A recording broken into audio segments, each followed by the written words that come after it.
Au cours des 50 prochaines années, la montée du niveau de la mer engloutira les villes côtières du monde entier. Alors que la plupart des nations débattent des actions à mener face au climat, Singapour est littéralement en train de construire sa propre solution au problème. 3 immenses îles artificielles coûtant 100 milliards de dollars. Un méga-projet si ambitieux qu'il pourrait redéfinir la manière dont les villes côtières survivront au cours du prochain siècle. Mais sous la surface se cache un pari à haut risque qui pourrait soit assurer l'avenir de Singapour, soit devenir un gaspillage monumental de ressources. Voici le projet Long Island, le pari ultime de Singapour contre l'océan lui-même. Singapour ne se préoccupe pas seulement du changement climatique, elle lutte pour sa survie.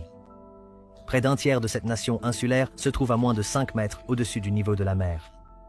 Les projections du gouvernement montrent que d'ici 2100, l'eau pourrait engloutir jusqu'à 30% de la superficie actuelle du pays.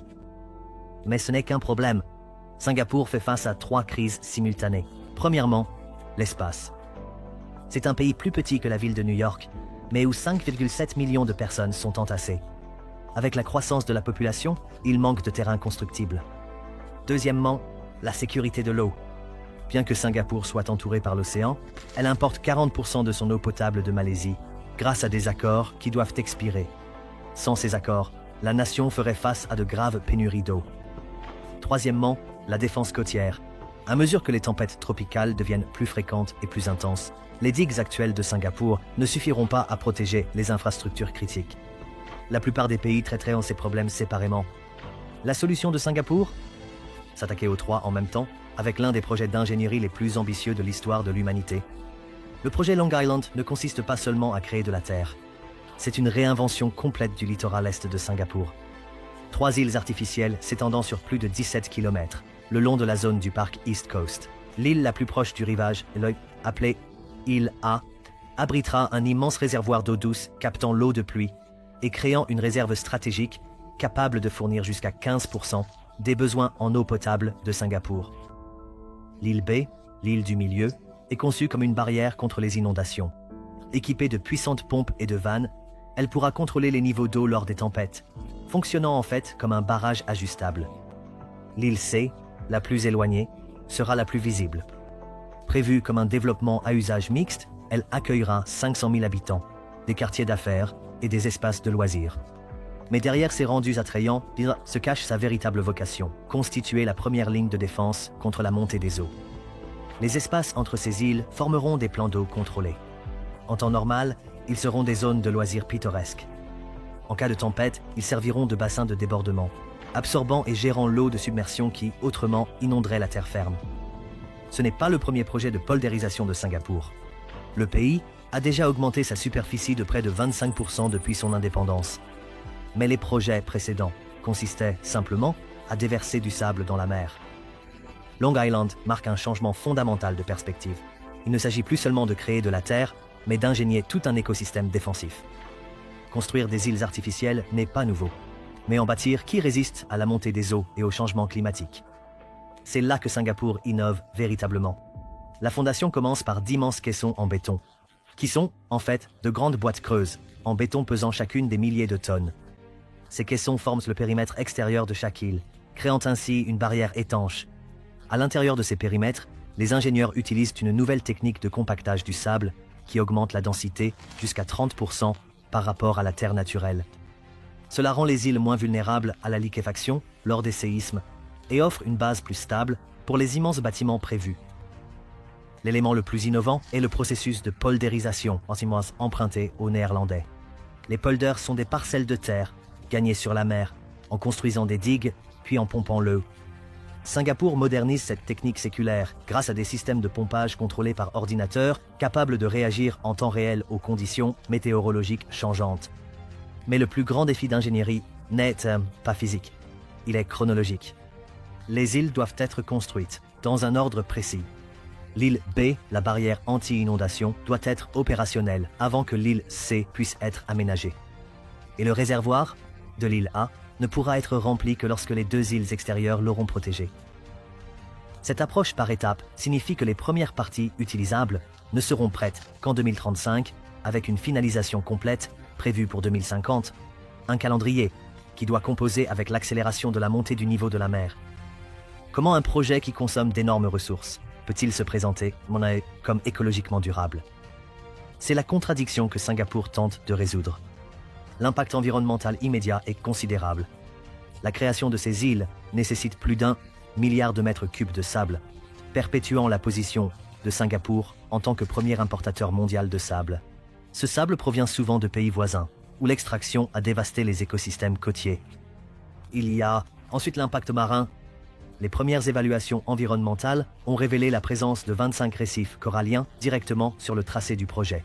Plutôt que de les détruire, Singapour a lancé la plus grande opération de relocalisation de coraux jamais tentée, déplaçant des milliers de colonies de coraux vers de nouvelles réserves marines créées ailleurs autour de l'île. Le projet inclut également des récifs artificiels et des habitats marins intégrés dans les structures des îles. Ces digues vivantes accueilleront des écosystèmes marins tout en renforçant les îles contre l'érosion. Mais la question environnementale la plus importante est d'ordre philosophique. Vaut-il mieux s'adapter au changement climatique par des travaux d'ingénierie massive ou se concentrer entièrement sur la réduction des émissions? Singapour parie que les deux approches peuvent fonctionner ensemble en concevant les îles pour qu'elles soient neutres en carbone une fois opérationnelles, avec des zones dédiées à la production d'énergie renouvelable. Le coût de 100 milliards de dollars fait de ce projet d'infrastructure le plus cher jamais réalisé à Singapour. Pour mettre cela en perspective, cela équivaut à environ 20% du PIB annuel de Singapour, ou à peu près 17 500 dollars par habitant. Comment ce calcul tient-il la route? L'analyse du gouvernement prévoit 3 principaux retours sur investissement. Premièrement, la prévention des catastrophes. Les modèles climatiques suggèrent que sans intervention, la montée des eaux pourrait causer des dégâts équivalents à 2,5% du PIB chaque année d'ici 2100. Les îles fonctionnent essentiellement comme une assurance contre ce scénario. Deuxièmement, la création de terres. Dans un pays où le prix du foncier a augmenté de 300% au cours des 20 dernières années, la création de 700 hectares de nouveaux biens immobiliers haut de gamme pourrait générer 50 milliards de dollars de valeur directe. Troisièmement, la sécurité de l'eau. En réduisant la dépendance à l'eau importée, Singapour estime pouvoir économiser 1,2 milliard de dollars par an une fois le réservoir opérationnel. Mais ce calcul financier a suscité la controverse. Les critiques soutiennent que l'argent serait mieux investi dans les énergies renouvelables ou dans l'élévation des infrastructures existantes. Le gouvernement rétorque qu'il s'agit de faux choix et que Singapour doit poursuivre plusieurs stratégies simultanément. Ce qui est indéniable, c'est que ce projet représente un nouveau modèle économique d'adaptation au climat. Au lieu de considérer la montée des eaux comme un centre de coût, Singapour tente d'en faire une opportunité d'investissement. Si le projet réussit, il pourrait devenir un modèle pour les villes côtières du monde entier. Le projet Long Island s'inscrit dans un équilibre régional des pouvoirs complexes. Singapour se trouve au cœur de l'Asie du Sud-Est, une région, où l'influence de la Chine ne cesse de croître, tandis que la présence américaine demeure forte. En sécurisant son approvisionnement en eau, Singapour réduit sa dépendance vis-à-vis de la Malaisie, éliminant ainsi un potentiel levier diplomatique. Cette indépendance en matière d'eau offre à Singapour une plus grande liberté lors des négociations régionales. Le projet démontre également la capacité technique de Singapour, renforçant sa position de pôle d'innovation en Asie du Sud-Est, malgré sa taille modeste face à des voisins comme l'Indonésie. Mais peut-être plus important encore, il s'agit d'une manifestation concrète de la vision à long terme de Singapour. Alors que de nombreux pays peinent à planifier au-delà des cycles électoraux, Singapour construit littéralement pour le siècle à venir. Cela envoie un signal aux investisseurs et aux alliés que Singapour demeure un partenaire stable et tourné vers l'avenir dans une région de plus en plus incertaine. La Chine observe de près. Avec plus de 70 grandes villes côtières menacées par la montée des eaux, le gouvernement chinois a déjà envoyé des délégations d'ingénieurs pour étudier l'approche de Singapour. Si le projet réussit, certains éléments du concept de Long Island pourraient être largement déployés le long de la côte est de la Chine. Le projet Long Island de Singapour représente soit une remarquable prévoyance, soit une profonde folie, et nous ne saurons laquelle avant des décennies. Ce qui est certain, c'est qu'il change notre façon de penser l'adaptation au climat.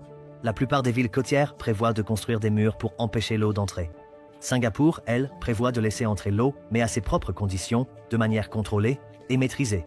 C'est la différence entre considérer la montée des eaux uniquement comme une menace et la voir à la fois comme un défi et une opportunité. Une question reste sans réponse. Singapour est-elle en train de créer un exemple qui sauvera les villes côtières du monde entier? ou bien un monument coûteux à l'arrogance de l'ingénierie qui sera finalement repris par la mer? La réponse déterminera non seulement l'avenir de Singapour, mais aussi potentiellement la manière dont l'humanité s'adaptera à notre planète en mutation.